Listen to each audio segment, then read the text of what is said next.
दोस्तों, क्या आपको ऐसा लगता है कि आपके घर में नेगेटिविटी बढ़ गई है? बार बार किसी भी बात पे झगड़े होना, या कोई ना कोई घर में बार बार बीमार पड़ना, या फिर पैसे की दिक्कतें आना, या हो सकता है कि जब भी आप घर में एंटर हो रहे हैं तो कुछ अजीब सा फील होना या एनर्जी ड्रेन होना। अगर ये सब आपके घर में हो रहा है तो हो सकता है कि कहीं ना कहीं आपकी जो घर की एनर्जी है वो डिस्टर्ब हो गई है। तो दोस्तों, एक बात समझिए कि एवरीथिंग इज एनर्जी। और अगर आपके घर में पॉजिटिव एनर्जी है तो ये आपके लाइफ में पैसा, हेल्थ और सारी चीज़ें अट्रैक्ट करता है। रिलेशनशिप, अगर आपके घर की एनर्जी पॉजिटिव होती है तो ये आपकी लाइफ में luck, opportunities, career growth, finance, relationship, ये सारी चीज़ें अट्रैक्ट करती है। लेकिन अगर यही चीज़ अगर आपके घर में नेगेटिविटी आ गई है तो ये सारी चीज़ें आपके पास से ले सकती है। जब घर की वाइब्रेशंस हाई होती है तब घर में पीस रहता है, सुख शांति रहती है, रिलेशनशिप्स सबसे अच्छे होते हैं, फाइनेंशियल अपॉर्चुनिटीज़ आती रहती है और सबकी हेल्थ अच्छी रहती है। तो ये साइंस होती है कि आपकी जो घर की एनर्जीज अच्छी है। लेकिन जब आपकी एनर्जी, घर की एनर्जी नेगेटिव होती है तो बार बार कोई ना कोई बीमार पड़ता रहता है, या फिर फाइनेंस रिलेटेड दिक्कतें आती रहती है, कोई ना कोई आर्ग्यूमेंट्स बार बार हो जाते हैं, झगड़े हो जाते हैं, या स्ट्रेस बढ़ता है, हेल्थ इश्यूज होते हैं, या फिर फाइनेंशियल प्रॉब्लम्स फेस करने पड़ते हैं। ये 7 साइंस है कि आपकी जो घर की एनर्जीज है वो डिस्टर्ब है।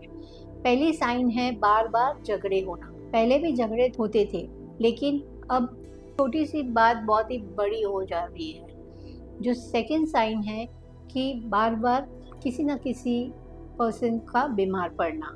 तो अगर इस तरह से कुछ हो रहा है तो कहीं ना कहीं आपके घर की एनर्जीज इम्बैलेंस हो गई है। जो थर्ड साइन है वो है पैसा आता तो है पर रुकता नहीं। तो ये भी साइन है कि एनर्जीज डिस्टर्ब हो सकती है।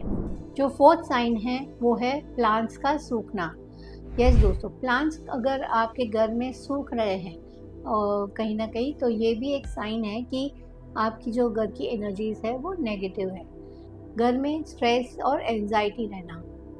तो कभी कभी आप घर में ऐसा महसूस करते हैं कि सब कुछ सही चल रहा है, फिर भी कहीं ना कहीं मन आपका बेचैन रहता है, घर में आपको पॉजिटिविटी फील नहीं होती। तो ये भी एक साइन है कि कहीं ना कहीं आपका जो घर का एनवायरनमेंट है वो अफेक्ट हो रहा है या नेगेटिव हो रहा है। ये भी एक डिस्टर्ब वाइब्रेशन का साइन है। जो सेवेंथ साइन है वो है काम बनते बनते रुक जाना। जैसे कि एंड मोमेंट पे कोई डील कैंसिल हो जाना या पैसा ना आना। ये एनर्जी इम्बैलेंस और वास्तु दोष दोनों से कनेक्टेड हो सकता है। तो अब हम बात करेंगे नेगेटिविटी दूर करने के सिंपल रेमेडीज। जो फर्स्ट रेमेडी है वो है डेली घर को डीक्लटर करना। जहाँ क्लटर होता है वहाँ एनर्जी ब्लॉक हो जाती है।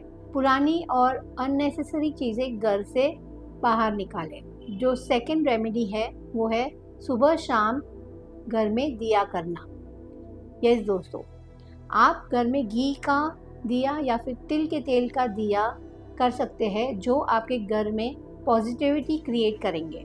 और अगर आप साउथ ईस्ट डायरेक्शन में घी का दिया शाम को करते हैं तो ये भी आपके लिए फाइनेंशियल बेनिफिट ज़रूर लाएगा। जो थर्ड रेमेडी है वो है मंत्र, भजन या पॉजिटिव म्यूज़िक चलाना।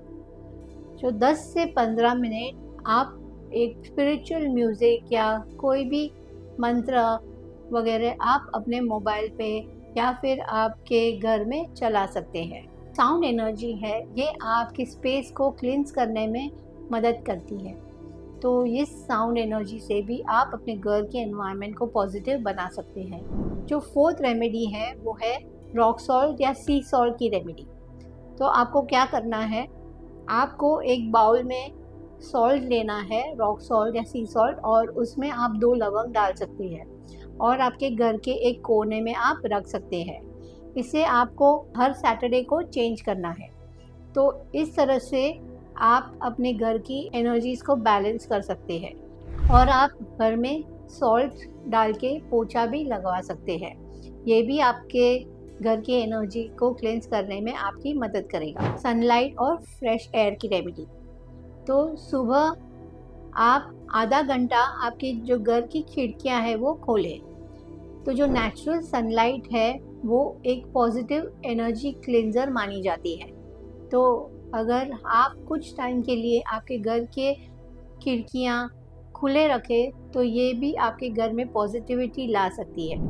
जो 6th रेमेडी है वो है टॉयलेट्स को बंद रखना। तो आपको क्या करना है, आपके जो टॉयलेट पॉट्स है, WBC है, उसका जो ढक्कन है वो आपको हमेशा बंद रखना चाहिए। जो अगर आप टॉयलेट्स के दरवाजे खुले रखते हो तो क्या होता है, जो नेगेटिव एनर्जीज है कहीं ना कहीं आपके घर में फैल सकते हैं और ये भी आपके प्रॉब्लम्स का कारण बन सकती है। तो ये ध्यान में रखें कि आप अपने जो घर के टॉयलेट्स है वो हमेशा बंद रखें। जो 7th रेमेडी है जो आप कर सकते हैं वो है आप अपने घर का वास्तु दिखाइए। हो सकता है कि कहीं ना कहीं आपके घर में वास्तु दोष हो, कोई ना कोई डायरेक्शन सही ना हो और सही से एलिमेंट्स बैलेंस ना हो। ये भी वजह हो सकती है एनर्जी के इम्बैलेंस की। तो आप प्रोफेशनल के थ्रू आप वास्तु का कंसल्टेशन करवा सकते हैं और आपके घर के एनर्जीज को बैलेंस करवा सकते हैं। तो ये थी कुछ रेमेडीज़ जो आप कर सकते हैं अगर आपको ऐसा लगता है कि कहीं ना कहीं नेगेटिविटी आ गई है घर में। तो ये सारी रेमेडीज़ करके आप अपने घर के स्पेस को पॉजिटिव बना सकते हैं। उम्मीद है आपको मेरा ये वीडियो पसंद आया होगा। अगर आपको पसंद आया है तो आप इन रेमेडीज़ को फॉलो कीजिए ताकि आपके घर में भी पॉजिटिविटी बनी रहे और आपके घर में भी अपॉर्चुनिटीज़, फाइनेंस, हेल्थ, सक्सेस और अबंडेंस आप अट्रैक्ट कर पाए। तो ये सारी चीज़ें करके आप भी अपने एनवायरनमेंट को पॉजिटिव बनाएं और अपॉर्चुनिटीज़ को अट्रैक्ट करें। धन्यवाद।